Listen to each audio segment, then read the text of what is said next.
the list panel will appear on the right side of your Concord screen. It will either appear expanded like this, or it may be minimized if you have a two-panel view. To open it, all you need to do is click on the list icon in the top right corner. You'll notice your list menu.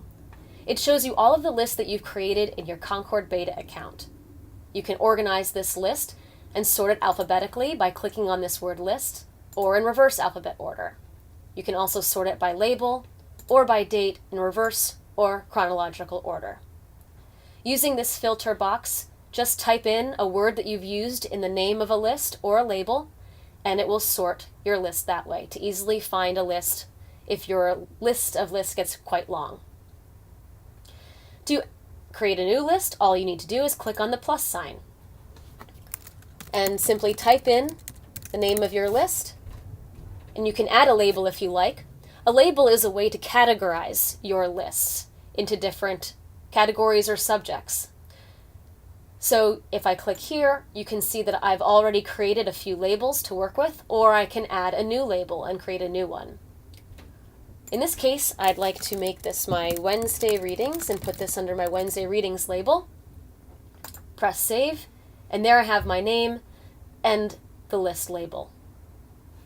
This burger menu here on the right allows me to add a citation, add a comment, rename my list, change the label, print preview, revision history, or delete list. We'll get into some of that a little bit later. So I have two options right away. I can add a new citation or a new comment manually. I like to use section headers in my Wednesday readings, so I'm going to add a list level comment and type it Bible. Pressing save, and there I have Bible. Now I can automatically add a new citation manually by clicking Genesis and typing it in here. I can save this citation by clicking Enter on my keyboard or pressing the Save Disk icon. I can see the full text of my citation by clicking on it, reading through the free-flowing full text, and clicking anywhere in here will open it for me in the context of the book. Let's add a few more citations in order to give us something to work with. So I'm going to go to my search results, find a few things here to add.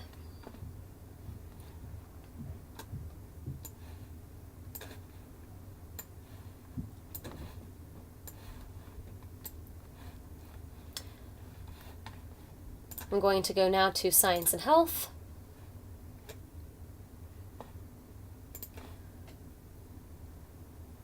I'm going to add to this highlight and take away from it. And I'll add it to the list with a right click instead of dragging and dropping like I did before from the citation builder. Add to God is Good. And I can also add directly from the search results. You'll notice that as I add citations to my list, it goes automatically to the bottom. You can easily rearrange the order by clicking and dragging the 9-dot menu and putting it in the order in which you would like it to appear. I'm going to add a new comment, a list level comment, for my Science and Health section header, and drag it up here between the Bible and Science and Health citations. Now, if I want to read all of these citations in their full text form, all I need to do is click on the expand icon. Clicking it once expands all of the citations simultaneously so I can read them in their free-flowing format. Again, clicking on any of the text of the citation opens it up into the context of the book. Here I can add or remove from my highlight if I like. I'm going to add here a bit. And now I can update the citation that already exists in my list. I can do it two ways. I can either right-click on this highlight and select Update Existing, or I can do it from the 3-dot menu located in the citation builder. Select Update Existing, and it automatically updates the citation from my list. We'll do it again here, opening this citation. And if I want to add to this, I can do so by clicking and dragging. I can click and drag some more. Automatically, it changes my citation in the citation builder at the top. I can remove from it by clicking on the eraser icon. And once it's ready, I can do a right click, update existing, and it updates my existing citation. I can rearrange by clicking and dragging from the 9-dot icon here. I can collapse my citations back to the citation format by clicking the expand icon again.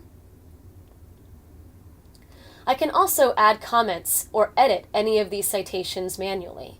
There are a few ways to do that.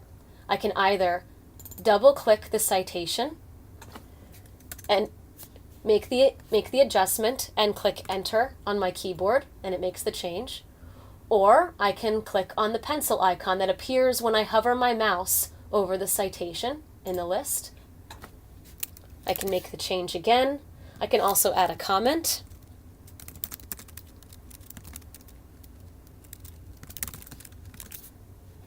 And press Enter to save my comment. You'll notice that this comment is associated with this citation and will move with the citation if I rearrange the order. I can also edit a citation by clicking on the 3-dot menu and selecting Edit. Here I can make an adjustment, make a comment, and press Enter. Now that we have some citations in our list, let's review the burger menu options. I can add a citation if I want to. To cancel that request, just click on the X. I can add a comment if I want to. I can rename my list. I can make any change I want and save it or cancel the request. I can also do that by double-clicking on the name of the list. I can change the label, which we've just seen as well. I can go to Print Preview, which opens a print preview screen in the middle here. From here, I can select if I want to print it book format, free-flowing, or citation only. I can click Print and see a nice print preview for my browser and go File, Print from my browser menu. I can also view a revision history. This shows me each iteration of my work from this open list. All I need to do to see each stage of work is click on the back arrow next to the timestamp, and it shows me all of my changes as I've been compiling.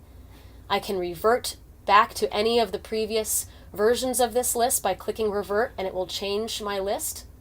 Clicking X to close that. Or I can delete this list, and I confirm or deny that I want to do that. I can have up to 3 lists open at a time. Going back to my list menu, I can select any of my other lists that I'd like to see. Expand individual citations if I'd like to. I can also open a legacy notebook. A legacy notebook is a file that I would have imported from a previous version of Concord, either Concord Online 2.1 or Concord Desktop 2.1. Here are 3 examples of files I've already imported. If I click on any of them, you can see that it is a read-only file. It shows me the work that I did in that 2.1 list. And if I click on any of these green citation links, it will open up the citation in the book context in Concord Beta. However, I can't change or do anything with this file yet. You'll see it's a legacy read-only file as listed underneath the list name there. Going back to legacy notebooks for a moment, I'll show you how to import one. Click on this icon, and it will bring me to my downloads list in which I have already done some exporting from my Concord 2.1 online account. I'll click my individuality lesson there, and up comes my list of citations from my 2.1 account. Again, opening any or clicking any of these citation links opens it up in the book text. If I want to then bring it over, maybe, to a new list that I've created in Concord Beta, I can do so by just dragging and dropping right into that list and rearranging to however I'd like it to be.